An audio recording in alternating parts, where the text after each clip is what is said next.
Ain't nobody here now. I hear you calling out. I hear you calling out for love. Un día les presento a todos ustedes a una gran amiga.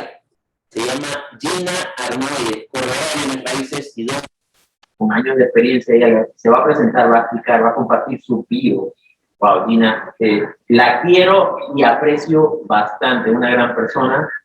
Así que ya saben, en materia de bienes raíces, si tienen a alguien interesado en vender, comprar o alquilar alguna o cualquier propiedad, contáctese con Gina Armuelles. Y también estamos en compañía del licenciado José Javier Jovanet. Lo conocí hace poco tiempo para mí, pero en realidad hace mucho tiempo, creo que como 20 algo de años, ¿verdad, José? Lo suficiente para poner el pelo blanco. Sí, cuando yo fui pasante en una firma de abogados, el licenciado José Javier Jovanet estaba en la parte institucional, en la parte judicial, en la parte procesal. La rama de derecho se clasifica en diferentes áreas y una de las clasificaciones es área administrativa y área procesal. Área procesal es la parte judicial. Entonces, el licenciado José Javier Jovanet tiene experiencia en la parte procesal del derecho. Hay abogados como yo, por ejemplo, que nos enfocamos en la parte administrativa. La parte administrativa es papeleo, contratos, documentos, comercial, la parte civil comercial, sociedades, entidades, más que nada contratos y documentos, pero la parte procesal involucra la parte de análisis, la parte de audiencias, la parte de alegatos, la parte de hechos, pruebas, estrategias.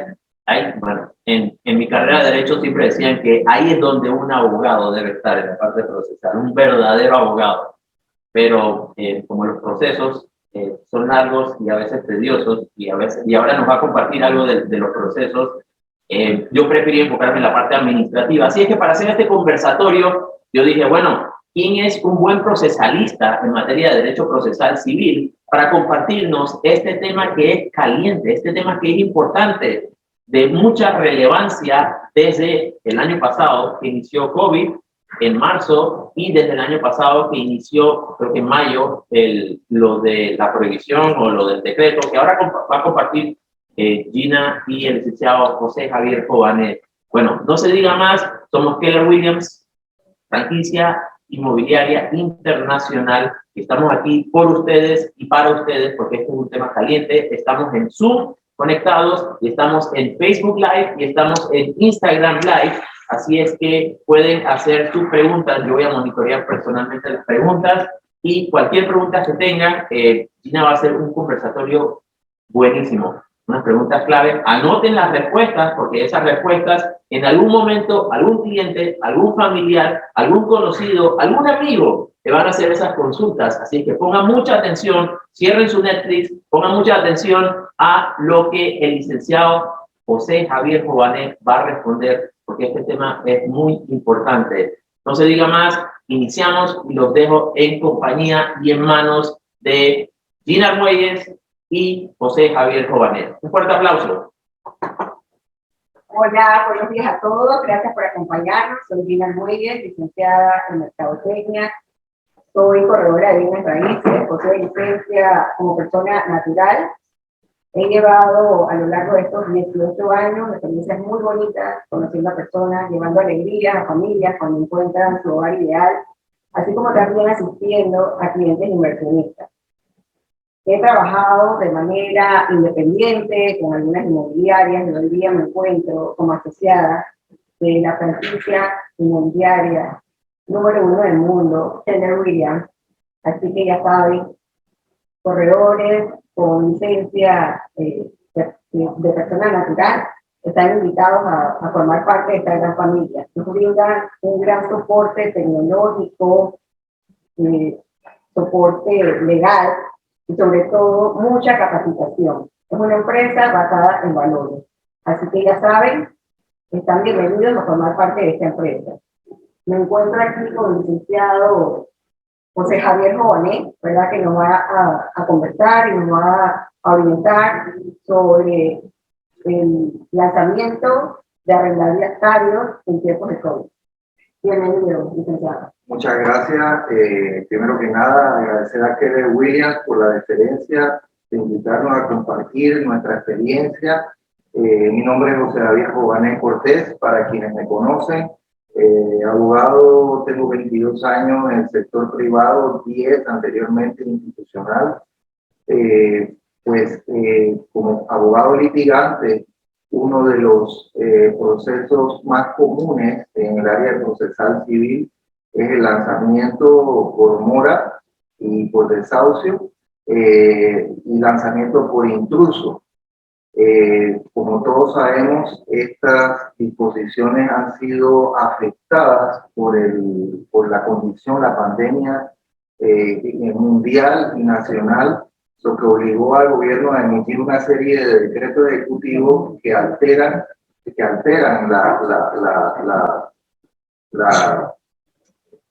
la normativa regular, y de eso es lo que hoy vamos a tratar.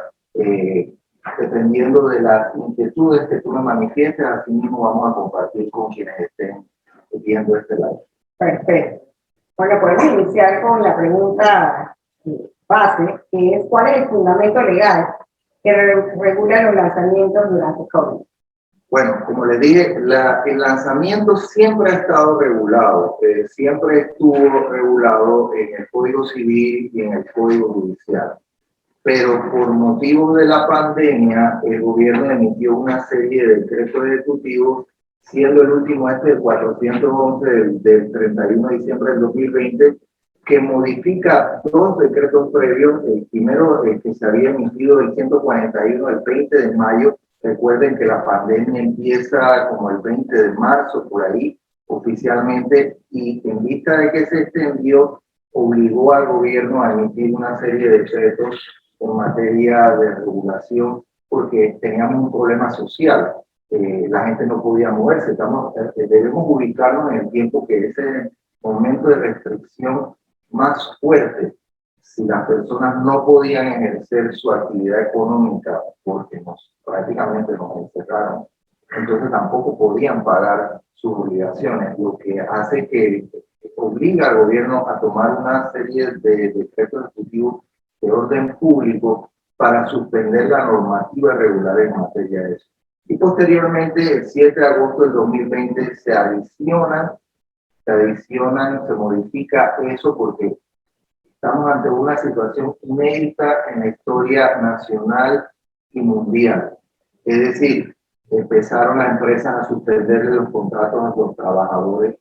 El Código de Trabajo inclusive solo planteaba un escenario de 4 meses para una empresa que usualmente tenía un problema, una empresa puntual, no un escenario nacional a tan largo plazo. Entonces, al ser una situación que nunca se nos había presentado antes, evidentemente no podía en plena pandemia permitirse lanzamientos en la calle cuando el mismo gobierno estaba restringiendo la movilidad de las personas, ¿no? Entonces, el último de esos decretos, como mencioné, el 411, el 31 de diciembre del 2020, es el que nos regula en esencia la situación que subsiste hasta la fecha, en el momento en que transmitimos a finales de junio del 2021. Perfecto, licenciado. ¿Se puede lanzar un inquilino moroso durante COVID? Bueno, la respuesta inicial es que no se puede. No se puede con algunas excepciones. Es decir, no se puede a quienes han sido afectados por la pandemia, como estábamos mencionando, gente que ha sido cesada de su trabajo, gente que tiene contrato suspendido, actividades comerciales que por el estado de emergencia el bloque no se ha levantado o se le han levantado de forma restrictiva. Entonces, esas personas, esos arrendatarios, no pueden ser desalojados, lanzados a través de los mecanismos administrativos y judiciales existentes. No obstante, aquellas personas que sí, que se demuestra que sí estaban ejerciendo actividad económica y recibiendo ingresos, el arrendador sí puede ejercer acciones legales contra él si unilateralmente el arrendatario decide que no quiere pagar. Y también existe la normativa de que si anteriormente había un proceso, pues igualmente Así es, está en lo correcto. Es decir, situaciones en donde ya previo al estado de emergencia ya había procesos andando, o sea que esa situación no se dio producto del Estado, sino que eran deudas o morosidades preexistentes. ¿Cuáles son los requisitos o condiciones para que uno pueda proceder al lanzamiento? Eso mismo, hay un axioma en derecho que no solo es axioma, es una disposición legal. La carga de la prueba siempre es de quien presenta la demanda. Y como la persona, el arrendatario, va a poder excepcionar o defenderse diciendo, yo tengo esto, a mí me pasó lo otro, veo que le va a la competencia de tener que demostrar, la obligación de demostrar. No, tú sí ejercías, voy a hacer un ejemplo, eras una tienda que se te permitía funcionar aún en estado de emergencia. Eras un empleado del sector público que sí tenía salario, incluso lo pusiste en el contrato de arrendamiento, que ambos cónyuges o los integrantes, los residentes, tenían ingresos en el sector público que no han sido suspendidos. Esa persona no tiene una excusa para no cumplir con sus obligaciones, pero demostrar eso le va a competir al arrendador. Okay. Eso quiere decir que uno siempre el estado de emergencia no es una excusa para eludir obligaciones. Okay. Eso que tiene que quedar claro. Perfecto.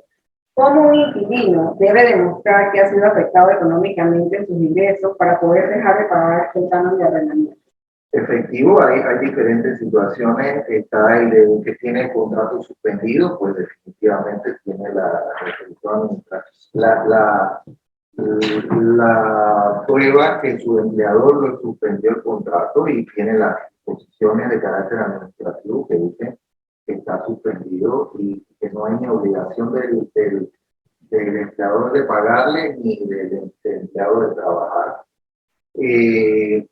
También en los casos en donde era un independiente, puede ser un independiente, tiene que hacer una declaración jurada donde demuestre que él no, por ejemplo, si era un vendedor, vamos a decir, si era una persona que se conoce en inglés como un freelancer, un vendedor que tenía sus actividades, vendía ropa por ahí, pero le daba para pagar su alquiler normalmente, y él demuestra, yo no podía salir, yo no podía laborar, yo no he vendido. En mi actividad, un contador, lo certifica también con un contador, que su actividad ha disminuido al punto que no le permite pagar. También esto aplica para los comercios, porque en situaciones donde yo puedo decir, no, yo no vendía, y un contador te certifica, las ventas bajaron en un 65%.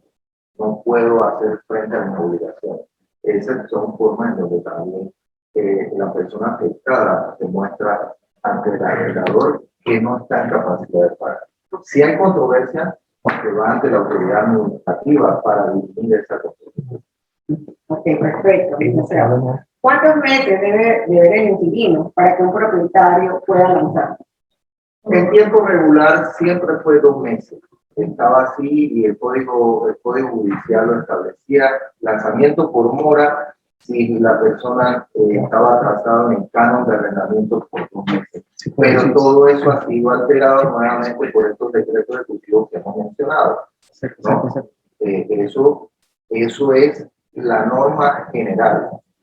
La norma general está momentáneamente alterada por estas disposiciones de los decretos ejecutivos. Perfecto. Está obligado el inquilino a pagar mínimo el mantenimiento en caso de PH. Así es. El decreto ejecutivo, en una de sus disposiciones, en uno de sus artículos, sí indica que el arrendatario por lo menos debe pagar la cuota de mantenimiento, lo hace directamente y el arrendador se lo descuenta del saldo, del balance moroso que tiene.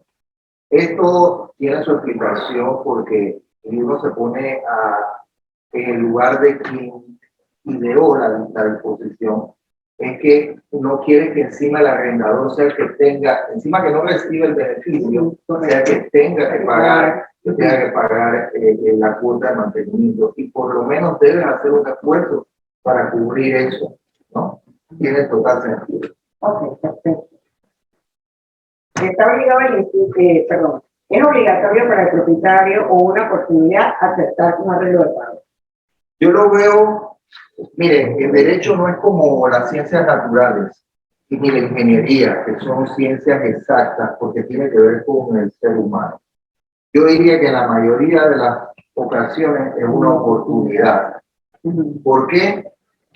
Porque él de alguna manera tiene unos mecanismos que los mismos decretos dicen que se apoyen mediante pagarés o documentos de fianza para cobrar una vez el estado de emergencia cese. Entonces, realmente yo lo veo como una oportunidad. Si me permiten una anécdota para que las personas sepan. Como bien manifestó el amigo Manuel, nos conocemos de hace muchos años, en los cuales yo trabajaba en los juzgados civiles. En los juzgados civiles se cobraban deudas incluso de mueblería, anteriores al año 90, es decir, de los 80. En aquella época, los dueños de estos negocios les hacían firmar letras de cambio y pagaré a las personas que tomaban a crédito muebles, televisores, refrigeradoras. Vino la invasión y la gente pensó, bueno, ya todo eso se acabó, pues, porque era ya caducó eso, bueno, los señores tenían los papeles con ellos de las letras de cambio, de los pagarés, y en el 91, 92, 93, 94 estaban cobrando muebles del 88, 89, o sea, que pudieron recuperar, porque la gente vino a trabajar y se le hacía el descuento directo, y pudo recuperar parte y en algunos casos la totalidad de la deuda. Por lo que yo le digo a la gente que sí aproveche y haga los mecanismos para comprometer, y en caso de sociedades anónimas, ya sea el representante legal, que haga alguna fianza, que haga alguna donde la persona se comprometa a que va a pagar. Eso es uno de los consejos que como profesional uno le hace. Para eso uno va a un abogado que lo asesore y o a una empresa de bienes raíces como Keller Williams, que ahí tiene brindarle todos los servicios de asesoría y de remitirlos a los profesionales idóneos para que usted tenga un grado de certeza de recuperar la deuda. Bueno, eso quiere decir que no debemos perder la esperanza. La verdad que es un momento de incertidumbre donde muchos arrendadores pues se han visto afectados, pero siempre y cuando nos respaldemos, ¿verdad?, con un documento legal, es muy posible, es muy probable, es lo que se puede lograr, que puedan recuperar esos cánones de arrendamiento no cobrados. ¿Es requisito legal tener el contrato de arrendamiento registrado en el inhibidor para hacer un lanzamiento por mora? Para el lanzamiento per se no, evidentemente es un requisito legal, punto. O sea, hay una noción de que los contratos de arrendamiento, esto lo veo mucho, debo decirlo. Voy a hacer una observación antes de ir al fondo de la pregunta. Okay. La gente piensa que el depósito, el arrendador piensa erróneamente que el depósito es de ellos. En verdad, es un depósito, tú eres depositario de un dinero que es de la persona que te arrienda, que es para cubrir efectivamente los gastos naturales del desgaste, del uso del inmueble que estás arrendando. Y la gente se lo queda para sí, y entonces hay disputas, muchas disputas, cuando termina la relación, si me lo devuelven o no me lo devuelven. La obligación es de tener eso en garantía a través de las formalidades legales establecidas por el MIBI. Pero para los efectos de la demanda per se no es requisito. No es requisito porque es un derecho de propiedad, es tu propiedad que tú quieres desalojar y recuperar. Entonces, el requisito que establece el Código Judicial es estar en paz y salvo del bien inmueble, el paz y salvo del inmueble. Sin embargo, hay situaciones que el derecho tiene regulaciones de carácter legales, pero la práctica altera un poco. Hay situaciones donde no se puede presentar un paz y salvo un inmueble de una mejora que no está registrada. Tú alquilas de repente una propiedad en la playa que no estás pagando porque ese terreno la finca era bien del Estado. Entonces, en ese caso, todavía tú tienes derecho a lanzar a la persona morosa. O sea, no es requisito, pero sí es una obligación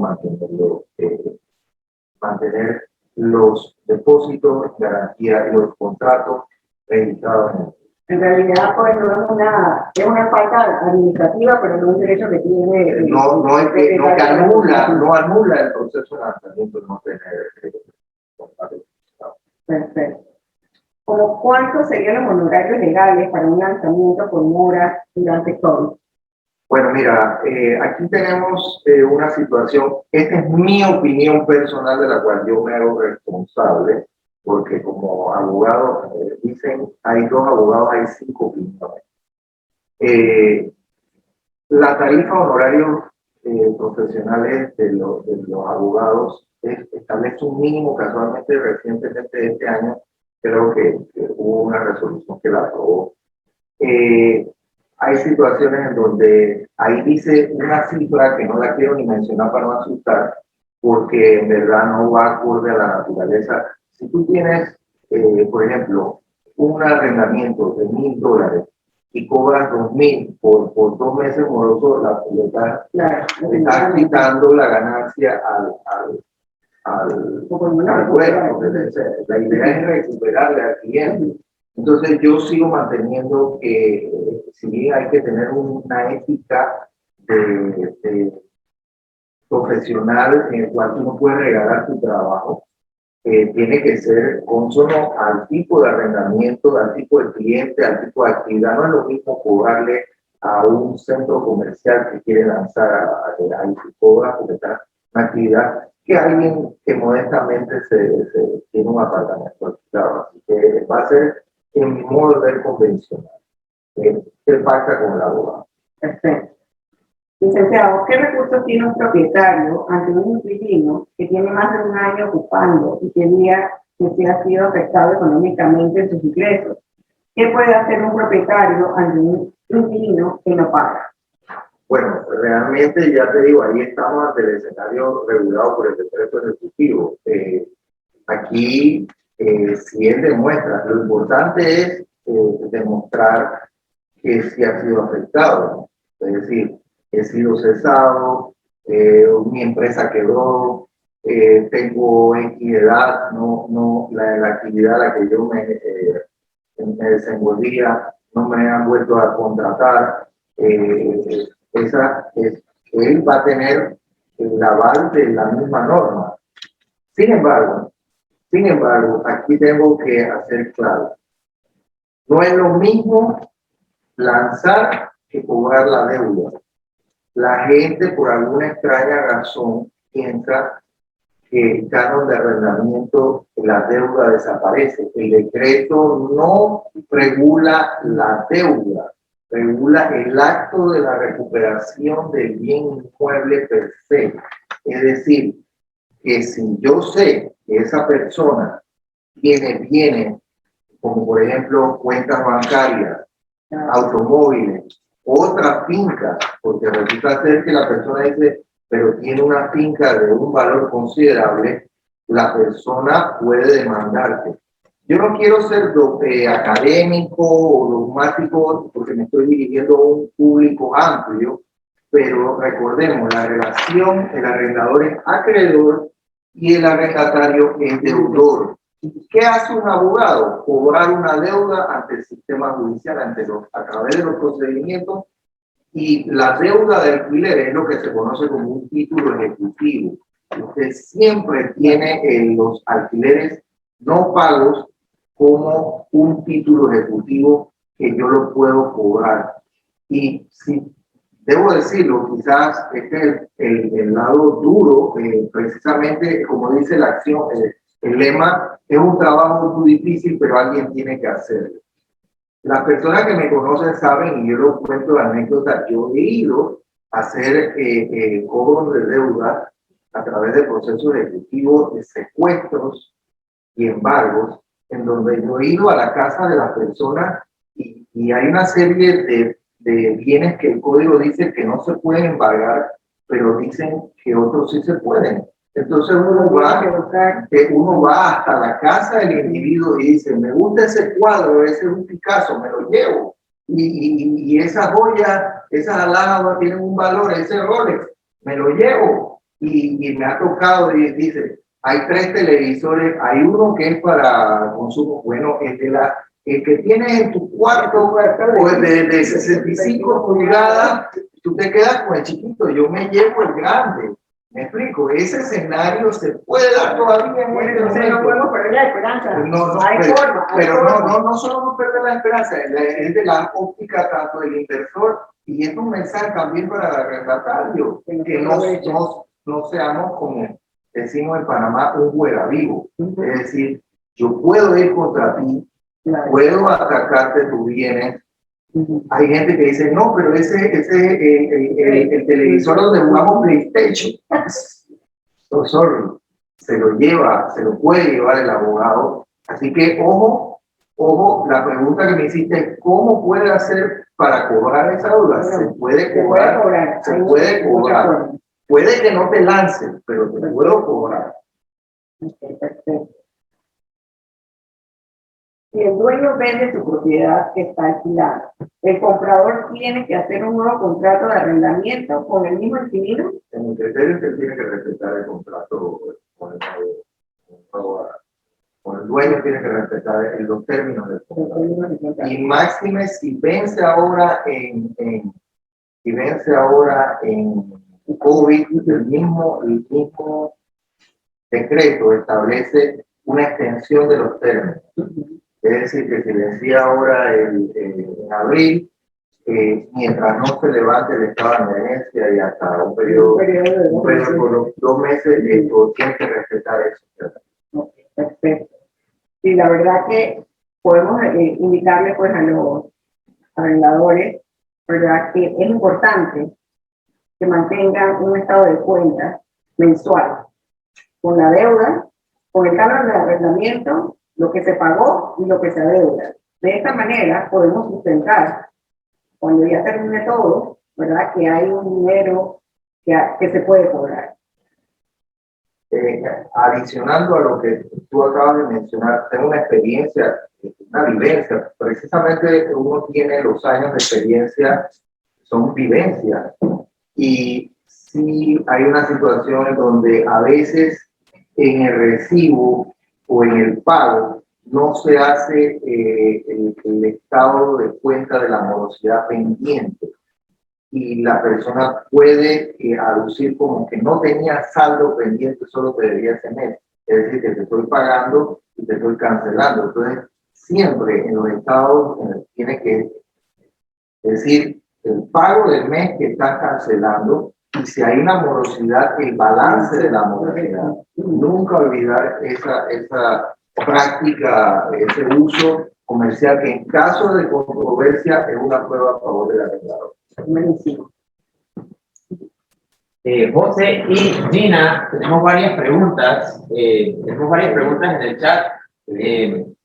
Oye, este tema es importante y caliente, los felicito. Tenemos varias preguntas en el chat, me están comentando de que para aclarar, ¿se puede o no se puede durante COVID lanzar a un arrendatario moroso? Solo en caso que se demuestre que la persona o la actividad comercial no fue afectada por el estado de emergencia. Les dije el clásico ejemplo, personas que reciben salario del sector público, que no fueron suspendidos sus contratos, no tienen por qué estar morosos, no tienen por qué, esa persona sí puede ser objeto de la sanción. Y lo otro también es que si ya ha habido un proceso Exactamente. Que previo, que ya. También. La respuesta es que depende de la situación. De la situación. Quienes sí han sido afectados, que es un gran número de la población, esto no puede ser lanzado. Pero depende de la situación, depende del caso y depende de si el arrendatario pueda demostrar si ha sido afectado económicamente o no. Exacto. Para no pagar el canon de arrendamiento. Si no ha sido afectado, debe pagar el canon de arrendamiento. Si ha sido afectado, entonces puede acogerse a los beneficios de la ley. Exactamente, así mismo, tal como lo menciona. Puede llegar a un acuerdo en la misma página del MIBIOR, se descarga un acuerdo de 24 meses que si bien no es mandatorio, es una oportunidad que tiene el arrendador para que se le pague los meses vencidos no cobrados. Okay. Ahí hay dos preguntas que están haciendo nuevamente y Gina las va a leer. Hay preguntas que se contestaron a un inicio, hay personas que se están conectando, pero estas son preguntas muy importantes. Se le agradece al licenciado José Javier Jovanet y Gina Muelles. Están haciendo nuevamente la pregunta sobre los honorarios. Si quiere la puede hacer Gina. ¿Cuánto sería el costo estimado de lanzamiento para propiedades entre 1.000 a 1.500? Alina nos explica. Bueno, mira, tengo que ser sincero, eso siempre va a ser convencional, porque la tarifa de honorarios profesionales establece una norma con un monto que yo estimo muy alto y especial. En estas circunstancias, a veces el dueño desea recuperar su bien a como de lugar. O sea, no es tanto ya lo que se le adeuda, sino la recuperación del mismo bien. Exacto. Uno puede pactar el monto del canon o algo más, o sencillamente decir, bueno, mira, mi trabajo, y cada abogado pone su costo. Yo no puedo, en nombre de los 25.000 abogados que hay en Panamá, decir, esto es lo que te voy a cobrar por lanzamiento.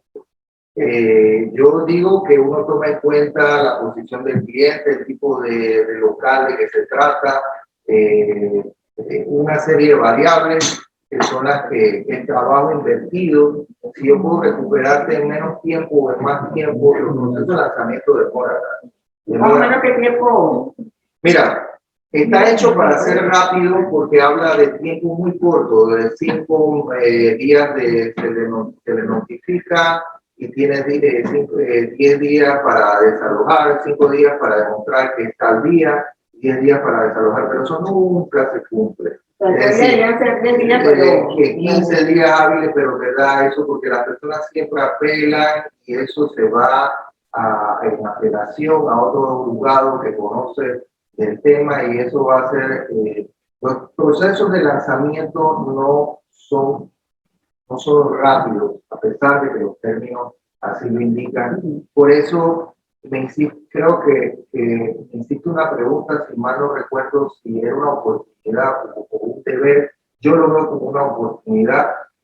A pesar de que yo soy abogado y vivo de litigio, yo siempre recomiendo conciliar la acción, el clásico, un mal arreglo es mejor que un buen pleito.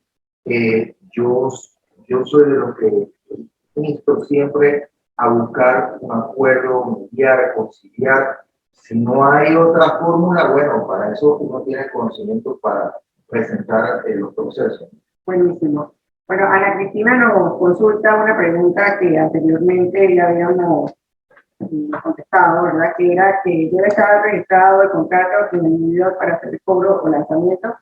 Pues no es precondición. No es una precondición, ya dijimos que una falta administrativa más no le impide al arrendador proceder.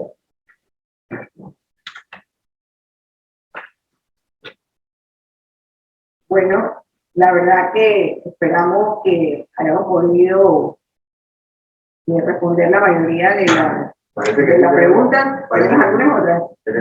Sí, tenemos una pregunta importante. Mira esta, Gina. ¿Cuál es la Gina? Oye, están viniendo preguntas, la gente me está escribiendo al WhatsApp, me están escribiendo por Zoom, me están escribiendo por todos lados. Aquí tenemos papelitos con preguntas. ¿Qué pasa con los propietarios que no quisieron hacer contrato y no tienen uno con el inquilino?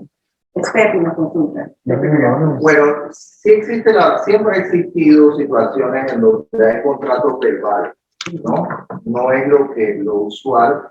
Hay que diferenciar el lanzamiento por mora del lanzamiento por intruso. Lanzamiento o desalojo por intruso es aquel que no tiene ninguna justificación para estar ocupando un inmueble. Y el lanzamiento por mora es alguien que sí está, su permanencia en el inmueble ha sido por un convenio, una convención, un acuerdo entre la persona que está habitando o que lo está usando de manera comercial y la persona que es el dueño. Si yo estoy pagando alquiler, se presupone que estamos ante una situación de arriendo. Un compromiso. Hay gente que cree erróneamente que porque no tengo contrato, eso significa que no tengo una situación jurídica de arrendamiento. Entonces, siempre va a tener que acudir ante los jueces. Los jueces municipales son los que ven los lanzamientos por mora y los jueces de paz, antiguos corregidores, son los que ven los lanzamientos, o incluso aquellos que no tienen justificación para estar, o que se apropiaron a la fuerza o de hecho, o que están ahí por una situación no tolerada que no tiene que ver con el pago de una mensualidad, el concepto de arrendamiento. Entonces son dos vías distintas. Una vía es la vía judicial. Ajá. En el caso en que sí existe un contrato de arrendamiento. Aunque sea verbal. Si existe un contrato de arrendamiento, pero haya mora o haya terminado o se haya extendido, pero con el hecho de que sí exista un contrato de arrendamiento, hay que ir ante un juzgado, un juez. Si no existe contrato de arrendamiento y hay una persona llamada intruso, porque no existe. Intruso es la persona que está ocupando una propiedad donde no existe contrato de arrendamiento. Donde no hay justificación para su permanencia. Entonces, esa vía, entonces un propietario tiene que ir a la autoridad que se llama un juez de paz. Un juez de paz. Son dos vías distintas. Y hay propietarios y hay dueños que van a vías equivocadas y pierden el tiempo. Exactamente, así mismo es. De hecho, eso es importante porque a veces el arrendatario esgrime una situación. Hay gente que cree que porque no tiene contrato, va donde el juez de paz tratando de hacer ver que es una situación de intruso cuando hay recibos de pago de 1 año, 2 años, de mucho tiempo, donde claramente se observa que se trataba de una situación de arrendamiento. Lo que no esté en un contrato, la ley, el Código Civil desde siempre ha establecido lo que se conoce, las pautas, ha dado las pautas de lo que regula una relación de arrendatario-arrendatario. Max Huerta nos consulta. Nuestro amigo Max, gracias por estar conectado. Te queremos, Max. Max hizo una pregunta importante, lea la Gina. Si un arrendatario estaba moroso 2 meses antes del COVID, ¿se puede lanzar? Antes del COVID, o sea que la mora inició antes del COVID. Estamos en pandemia. La pregunta para el colega procesalista, ¿puedo lanzarlo? Yo diría que sí, pero con un matiz. Resulta que después el juez municipal tiene que enviar su oficio al juez de paz para ejecutar el lanzamiento. Y ahí creo que va a haber situaciones en donde, como dije al inicio, el derecho no es una ciencia exacta, puede que haya jueces de paz que te digan que no. O sea, esto es como cantar un penalti. Hay mucho de la interpretación que queda a criterio de la autoridad. Yo soy el criterio que si ya él estaba en moroso previo al estado de emergencia, sí puede, pero digamos que caemos en la situación de una tercera ola, ojalá no fuera así, pero imaginémonos que caemos en una tercera ola y todo queda suspendido y caemos en el encierro. Yo no creo, si me preguntan a mí, yo no creo que un juez va a autorizar un lanzamiento en esa circunstancia. Okay, o sea, entonces, el juez de paz no va a ejecutar la decisión del juez municipal. es un asunto que va a quedar. Entonces hay un criterio que porque él incurrió en mora antes del inicio del estado de emergencia y la ley que lo protege por el estado de emergencia, él incurrió en mora antes de esa situación, incurrió en mora, incurrió en la situación legal que le da derecho al propietario de lanzarlo judicialmente, pero como eso tiene que ser decretado por un juez, entonces queda criterio del juez. El juez municipal dice desaloje, saque a este individuo mediante un acto en donde el mismo juez de paz ejecuta. En este caso, el juez de paz ejecuta la orden del juez municipal. Pero imaginémonos, y ese escenario que tú dices es porque puede perfectamente un proceso de lanzamiento haber iniciado en enero 2020, sobre deuda de 2019, puede que haya ido en apelación, regresó y confirmado, y el juez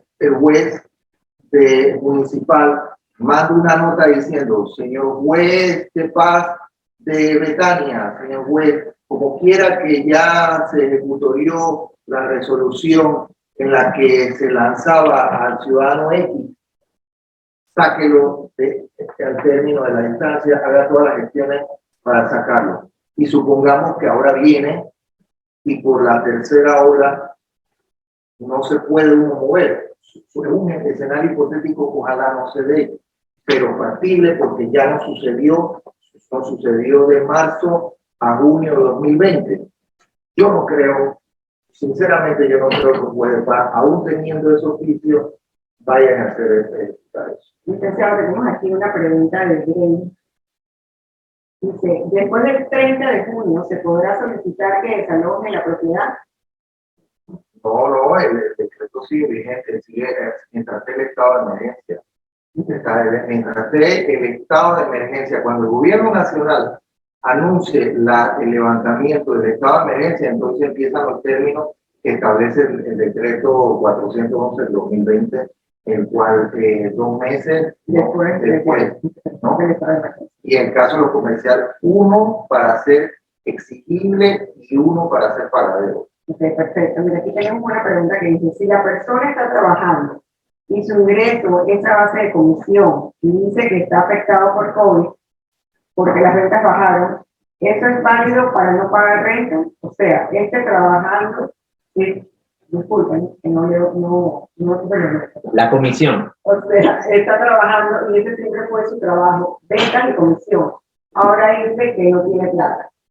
Bueno, él va a tener que demostrar con un contador público autorizado, hacer una declaración jurada y acompañarla de un contador público que certifique cuál era su ingreso previo a la pandemia y en el estado de emergencia. Tenemos aquí otra preguntita. Si el inquilino rehúsa en firmar un acuerdo y solo quiere llegar a un acuerdo verbal, ¿cómo se hace? No, definitivamente, como dije, la única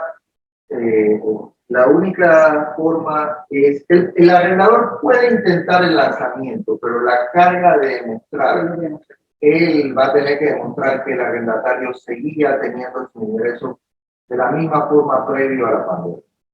Si van a juicio, corre el riesgo de que el arrendatario, en su defensa, entonces haga uso de las pruebas que establece el mismo decreto ejecutivo.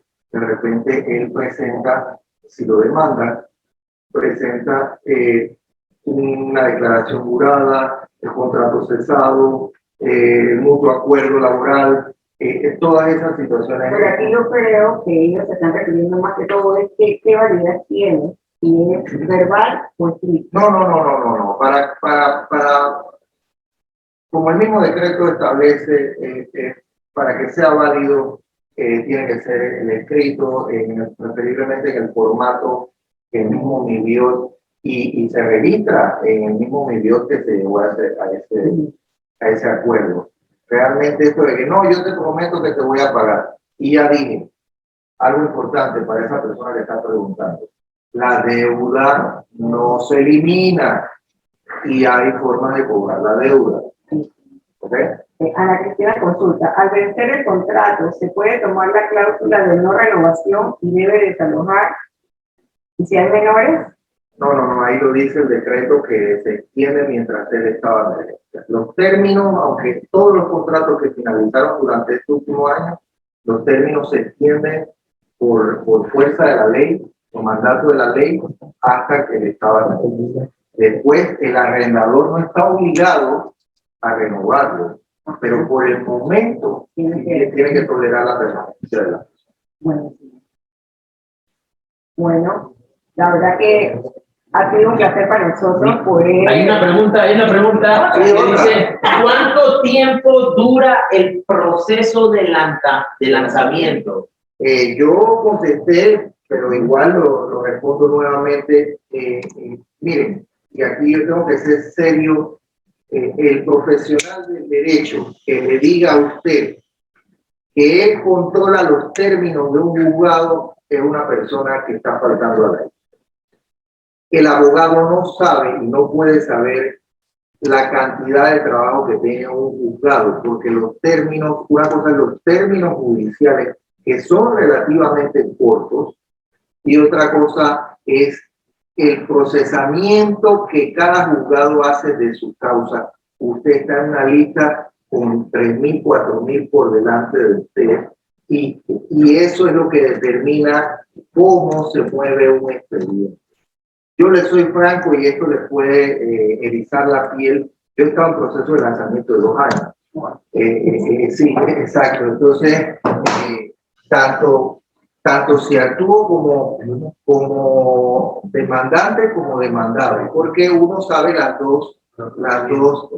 jugar los dos papeles por la experiencia que tiene. En verdad, lanzar, yo siempre recomiendo llegar a acuerdos. Es más, yo he visto situaciones de lanzamiento que se han demorado 5 años. 5 años. 5 años. Y yo le digo a la gente, a veces usted lo que requiere es recuperar el inmueble para que produzca. Llegue a un acuerdo, permítale salir a la persona. Y esos casos de 5 años, licenciado, ¿cuál ha sido la demora, extensión por los errores que han cometido los propietarios o los profesionales? ¿Cuál ha sido la causa de la extensión absurda, exagerada de un proceso de lanzamiento por 5 años en la vía judicial? Exactamente. Uno, lo que mencionaste, el tema de los estados de cuenta.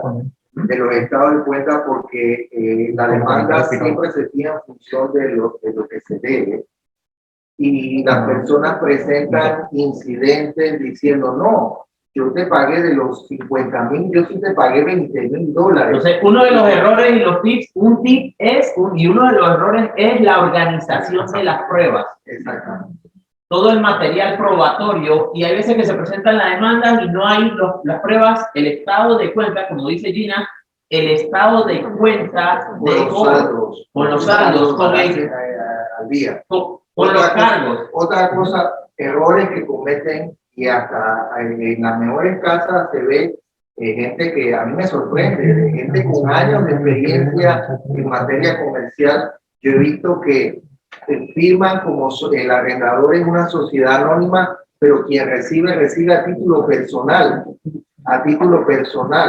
y expide los cheques a título personal. Eso se da en negocios de familiares. Y ahí hay incongruencia. Incongruencia, porque recuerden que la naturaleza de la persona jurídica es un ser distinto a la persona natural, y quien te emite los recibos no es José Javier Boané a título personal, sino JJ Corporation fue la que te arrendó, y yo te estoy pidiendo como José Javier Boané, no en calidad de representante legal de JJ Corporation, sino a título personal. Y eso crea toda una serie de enredos que son explotados por los abogados en cualquiera de los supuestos, y uno presenta incidentes y presenta una serie de situaciones, y pues se puede alargar. No es lo usual que todos los contratos lleguen a esa instancia, y a veces los clientes prefieren irse más que por el lanzamiento, como dije, y como hemos dicho durante esta hora,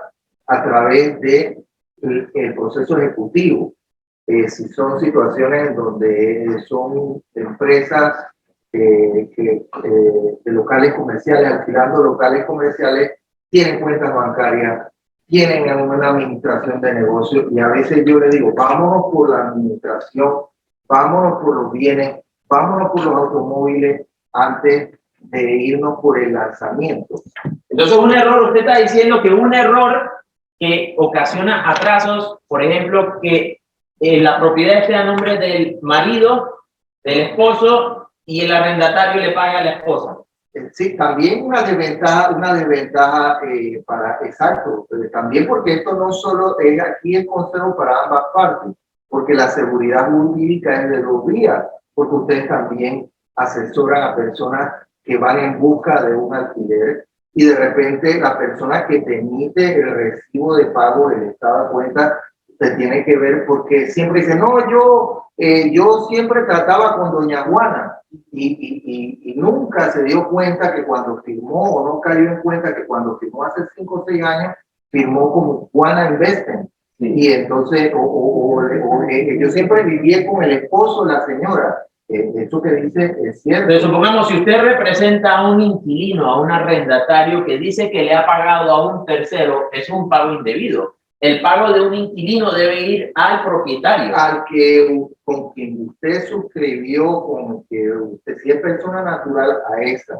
Y si la persona es el representante, la persona jurídica, el recibo tiene que estar a nombre de la persona jurídica dueña del inmueble. Y estos son tips y son elementos importantes que todos debemos contribuir y participar. Por ejemplo, un corredor de bienes raíces o un abogado, cuando tenga un cliente propietario, un cliente arrendatario, la estructura del arrendamiento tiene que realizarse de manera adecuada, desde quién es el propietario inscrito, quién es el dueño inscrito en el registro público, desde quién formalizó el contrato. Colega, yo he visto contratos de arrendamiento donde el que firma el contrato de arrendamiento en una sociedad dueña no es el representante legal, es otra persona que no figura, y hay veces, licenciado, hay veces que no se coloca en el contrato de arrendamiento que está debidamente facultado para este acto. Exacto. En la comparecencia.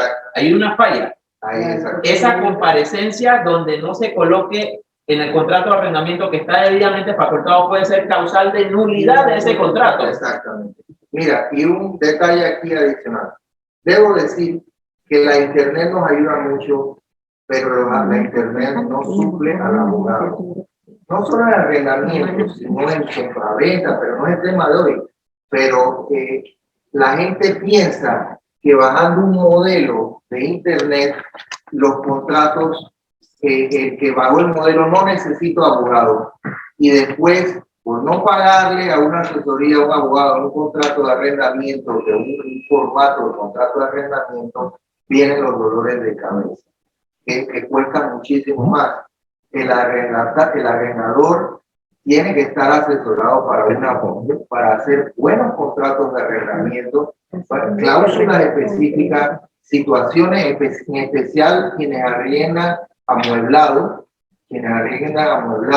inventario, toda una serie de cosas que tienden a omitir por no pagarle, debo decirlo, por ahorrarse el costo del abogado.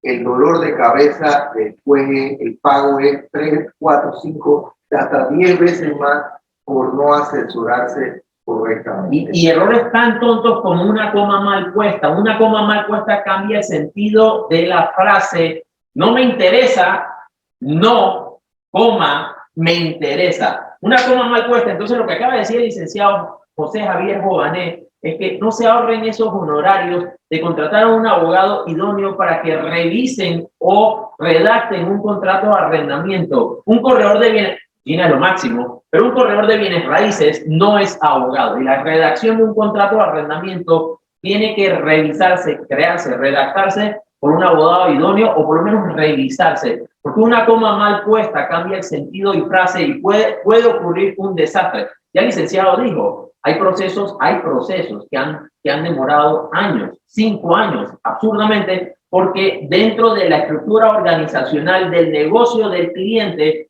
nuestro cliente, corredores de bienes raíces, tiene errores, tiene situaciones, no tiene una buena organización, no tiene los estados de cuenta, el contrato de arrendamiento, en la comparecencia, algo tan sencillo, tan tonto, que no dice que una sociedad, que el representante o que el que firma está debidamente, legítimamente facultado. Eso es una causal de nulidad del contrato. Tantos detalles en un contrato de arrendamiento. Entonces, revísenlo, verifíquenlo con su propio abogado. Esto es importante, este tema. ¿Qué más? Aquí tenemos otra pregunta. ¿Se puede ejercer presión cortando los servicios de luz, agua y gas? No. Esta pregunta es importante. Gracias. ¿Quién hizo esta pregunta? Esta pregunta es importante. La persona que hizo esta pregunta, no la teníamos en nuestra lista de preguntas. ¿Se le puede cortar la luz, el agua, el gas a un inquilino moroso? No, definitivamente. Es más, en el primero de los, fue una de las disposiciones que está en el primero de los decretos, dice que no puede ejercer presión, acciones de fuerza mediante este tipo de actividades para desmejorar la calidad y la persona sienta que se tiene que ir porque está oscura o porque está sin agua. Servicios públicos. No lo puede hacer como objeto. Es ilegal. Es ilegal por el decreto. Una cosa que quiero acotar, básicamente, durante la pandemia hicimos un viaje en el tiempo a 1973. Es decir, cuando salió la ley de arrendamiento y la que creó la 93 de 1973, la que creó el MIDIOT y reguló todas las relaciones de arrendatario, porque el decreto dice sin límite de monto de cantidad. Es decir, durante el año 94 se cambió y se dijo que estaba libre de contratación los alquileres arriba de 150 y excluyó de esa ley de arrendamiento de 1973. Ese decreto de 1994, Manoj, es el que ha permitido la inversión en Panamá porque limitaba mucho, prácticamente mucho del desarrollo inmobiliario, de inversión para alquiler. Se debe a que se levantó esa restricción que tenía la ley 93 de 1973. En pandemia, retomamos el control absoluto del MIDIOT como este regulador de todas las situaciones de arrendamiento. Y te van a multar y MIDIOT puede multarte si tú haces eso. A mí me llegaron mucha gente, yo le corté la luz porque no me pagan. Digo, señora, no haga eso, que la van a multar y va a terminar pagando. Y se pone en una situación, yo entiendo que es frustrante, yo entiendo que hay gente que vive, no solo inversionistas, hay gente que esa es su única forma de ingreso, ¿no? Y que está desesperado por la situación porque no le pagan. Pero las normas relativas al alquiler son lo que se conoce en derecho como normas de orden público. Es decir, mandatorias para todo el mundo.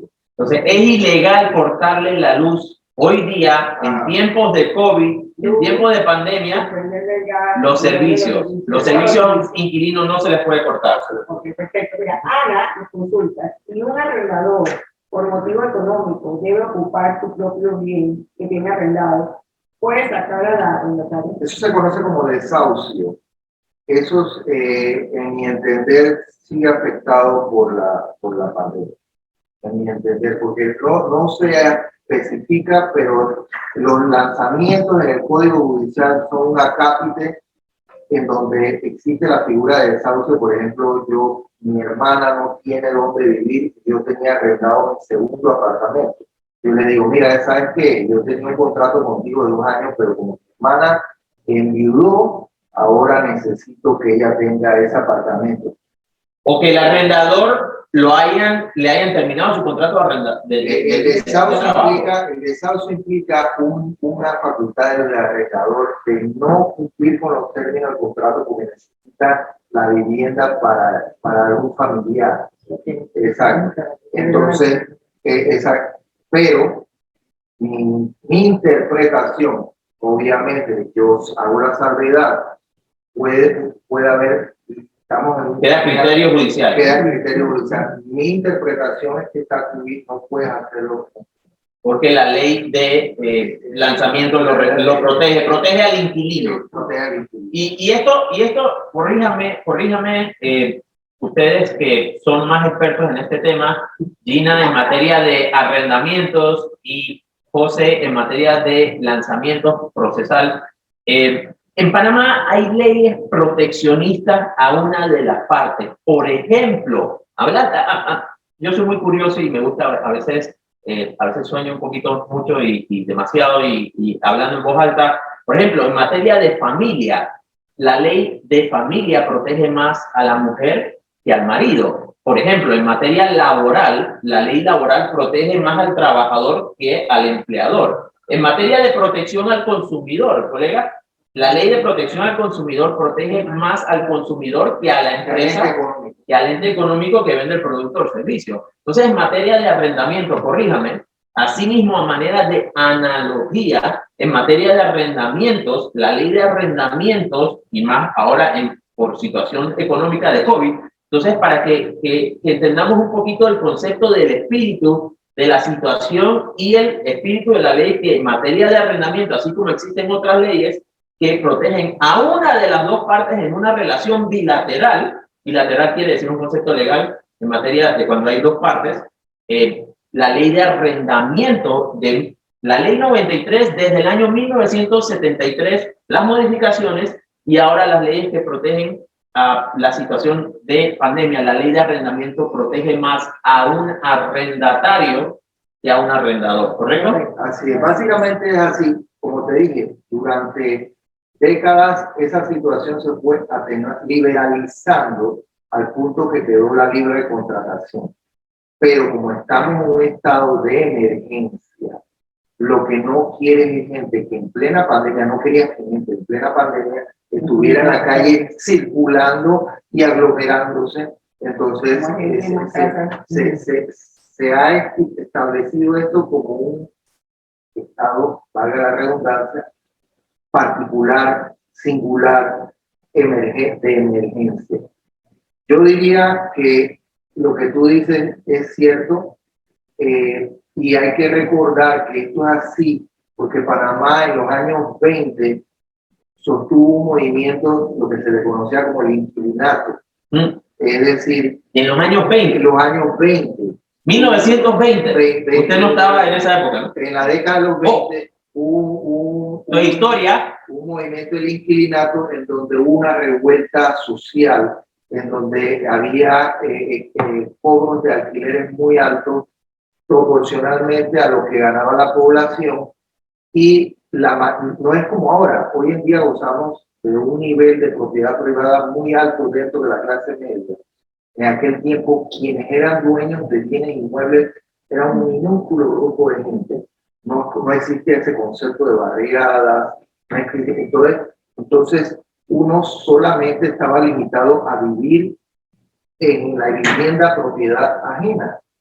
Entonces, al levantarse los alquileres, hubo levantamientos sociales.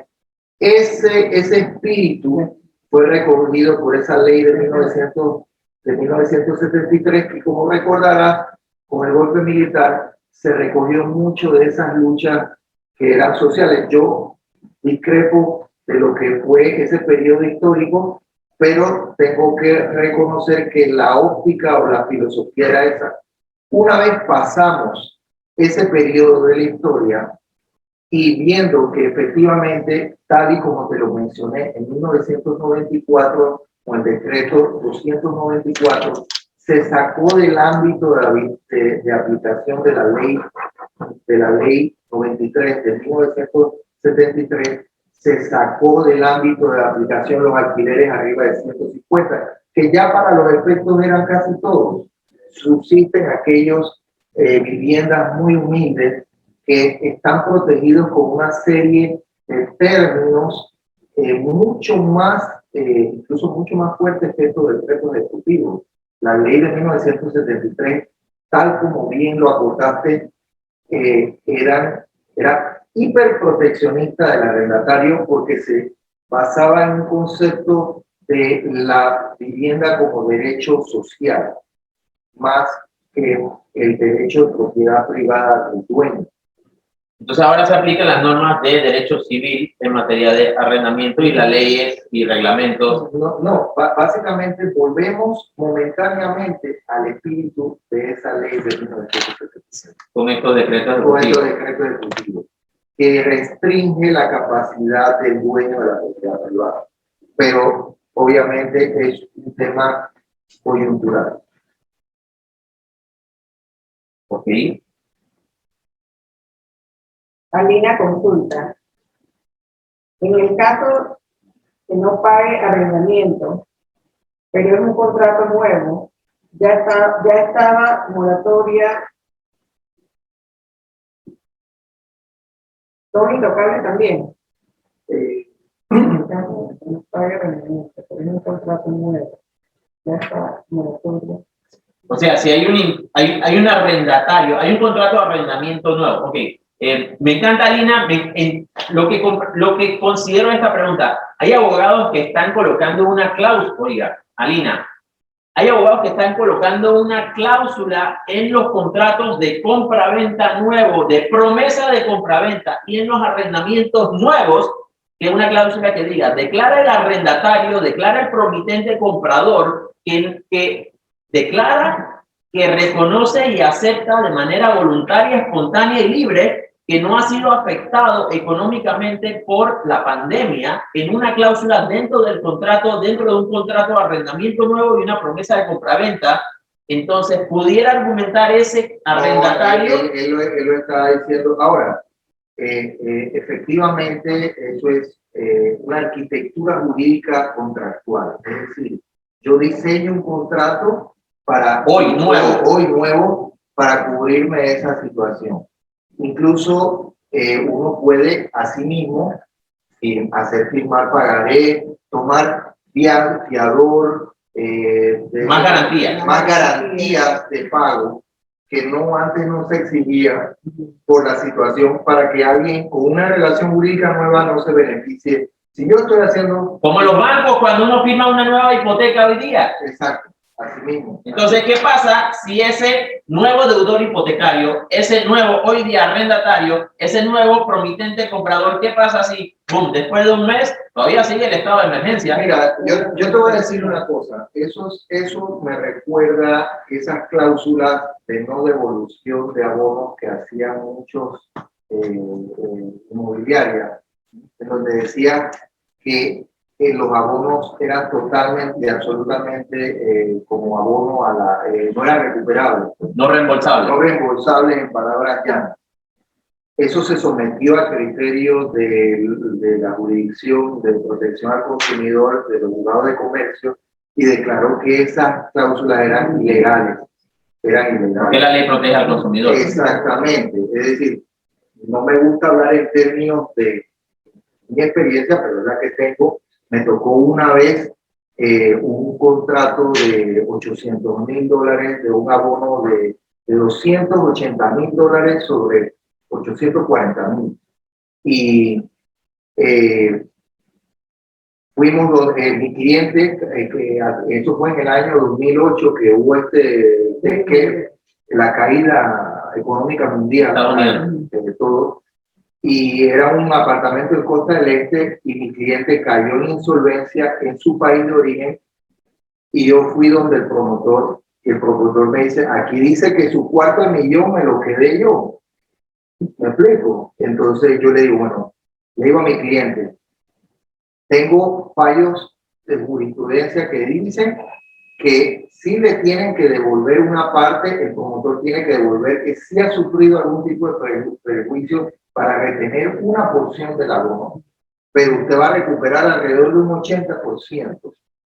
El señor estaba en un estado de insolvencia que aceptó la mitad de los dos, solo recuperó $140,000, porque el promotor aceptó, porque sabía que si iba a ir a juicio, perdía, ¿no? Y yo hubiera podido recuperar $200,000 o $180,000.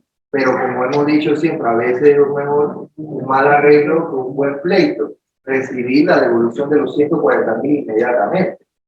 ¿Qué recomendaciones usted le da a los corredores de bienes raíces, como Gina, como yo, como varios que somos nosotros, porque nuestro trabajo, Gina, es iniciar y asistir y apoyar a ese cliente propietario, cliente arrendatario en algunos de los casos, para cuando inicia una relación de arrendamiento? ¿Qué recomendaciones, era buena esa pregunta, ¿no? ¿Qué recomendaciones nos da a nosotros los corredores de bienes raíces? Bueno, primero que todo, definitivamente tiene que tener en su equipo legal de asesoría colateral, ¿no?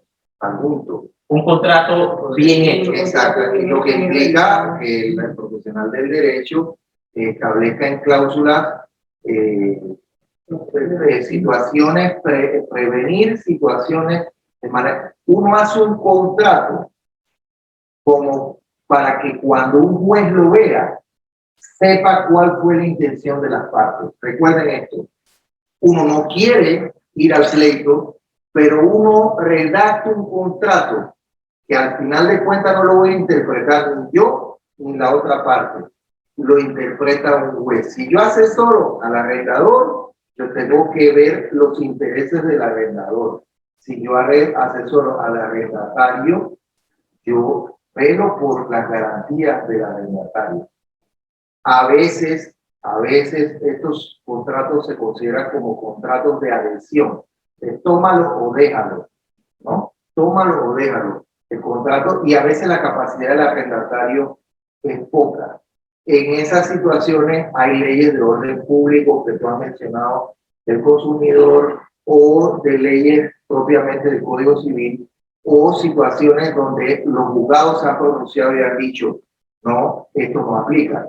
Veremos si en el caso de la pregunta anterior, si yo declaro no haber sido afectado y de repente posteriormente sí fui afectado, pues, ¿qué va a pasar? En una situación donde estamos, que donde el juez dirime la controversia entre particulares. Entonces esa cláusula no es bulletproof para el propietario, porque la ley protege al arrendatario ante un estado de insolvencia. Porque yo puedo decir mi declaración, hay cosas en derecho que son de apreciación y el juez tiene una facultad más o menos amplia, tiene algunas limitaciones, pero él dice, no, la manifestación de voluntad tuya era que era esta, pero sobrevino causa mayor, fuerza mayor, en inglés, acts of God, como le llaman, situaciones donde está más allá de la cárcel de lo previsible. Definitivamente, póngase que ahora vino el hecatombe y todo. Entonces, no, ojalá no fuera así, pero ya como vivimos algo, no nos puede tomar de sorpresa. Claro.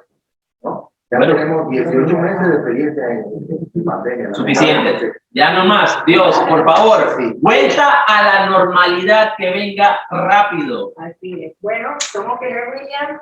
Gracias, licenciado Movalier, por acompañarnos. Si me permiten una última palabra, sí quiero dar un mensaje de respeto a todos aquellos que han perdido familiares y amigos, porque la situación sigue vigente. Ayer perdimos 10 personas.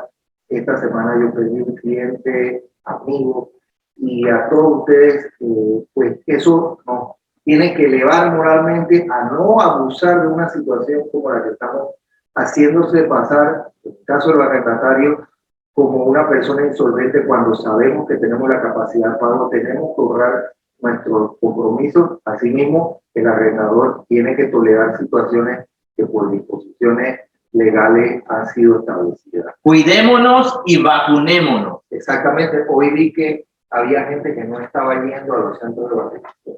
Imagínense si la población mundial decide no vacunarse. Más infectados, más muertes. Es una decisión muy personal. Respetamos las decisiones muy personales, pero por nuestra vida, por nuestra salud, por nuestra familia, por los nuestros, por la población mundial. Es una decisión muy personal, la respetamos, pero por amor a Dios, vacunemos. Bueno, quedamos al pendiente. Cualquier otra sugerencia, cualquier otra pregunta. Vamos a colocar en el chat los contactos. Nos pueden contactar. La verdad que seguimos siempre con las mejores intenciones de asesorarlos de la mejor manera. Muchas gracias por tu tiempo, muchas gracias por acompañarnos. Somos Keller Williams. Gracias, Manoj. Gracias, Panoche, de verdad, por esta oportunidad. Gracias a ustedes, gracias a la audiencia. Gracias. Estamos en contacto. Escríbanle a Gina, escríbanle a José. Recuerden Keller Williams, ¿ah? Saludos. Saludos. Gracias. Ain't nobody